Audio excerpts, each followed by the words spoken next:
మరోవైపున super 6లు super 7లు ఒక మోసంగా ఇవాళ ప్రజలకు అందరికీ కూడా కనపడతా ఉన్నాయి.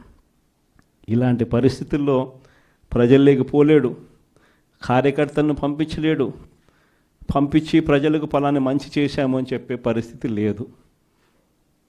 స్కూళ్ళు నాశనం అయిపోయాయి, ఇంగ్లీష్ మీడియం గాలికి ఎగిరిపోయింది, నాడు నేడు పనులు ఆగిపోయాయి.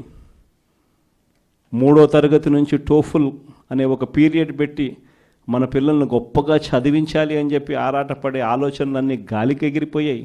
టోఫుల్ క్లాసులు తీసేశారు. సబ్జెక్ట్ టీచర్ కాన్సెప్ట్లు 3వ తరగతి నుంచి పెట్టిన పరిస్థితులను గాలికి ఎగిరిపోయాయి. 8వ తరగతి పిల్లలకు ప్రతి సంవత్సరం ట్యాబులు వచ్చేటివి, గాలికి ఎగిరిపోయాయి.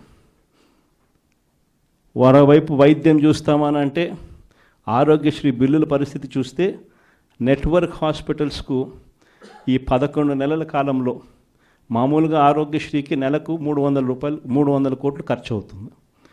11 నెలలకు ఈ పెద్ద మనిషి ఈ నెట్వర్క్ హాస్పిటల్స్కి పెట్టిన బకాయిలు ఎంతో తెలుసా? 3,500 కోట్లు. 3,500 కోట్లు నెట్వర్క్ హాస్పిటల్స్కు బకాయిలు పెట్టినాడు.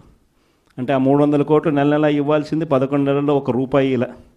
చివరికి నెట్వర్క్ హాస్పిటల్ ఆరోగ్యశ్రీ పేషెంట్లకు వైద్యం చేయడానికి సుముఖంగా లేని పరిస్థితి ఈరోజు రాష్ట్రంలో కనిపిస్తూ ఉంది.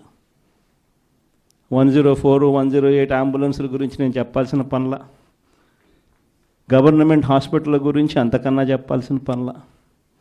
ఇక వ్యవసాయం గురించి మీ అందరికీ తెలిసింది, ఒక్క పంటకు గిట్టుబాటు ధర లేదు. రైతు అనేవాడు దళారీలకు ఈరోజు పూర్తిగా అమ్ముడుపోయిన పరిస్థితిలో ఈరోజు రైతన్న వ్యవసాయం చేయాల్సిన పరిస్థితి.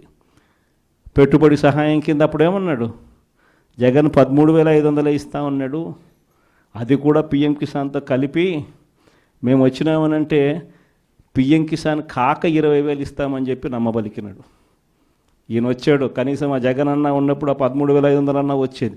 ఇప్పుడు అది బాయ, ఆ ఇస్తానన్న ఈ 20,000 ఇది బాయ. మరోవైపున రైతులకు ఆర్బీకేలన్నీ నిర్వీర్యం, ఉచిత పంటల బీమా పూర్తిగా ఎత్తేసాడు. సీజన్ ముగిసేలోగానే ఇన్పుట్ సబ్సిడీ వచ్చేదాన్ని కూడా ఊడబెరికేశాడు.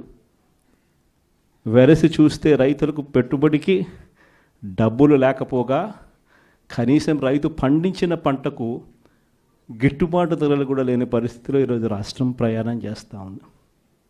మరోవైపున చూస్తే వాలంటీర్ వ్యవస్థ లేదు, ట్రాన్స్పరెన్సీ లేదు, పారదర్శకత లేదు, స్కీములు లేవు.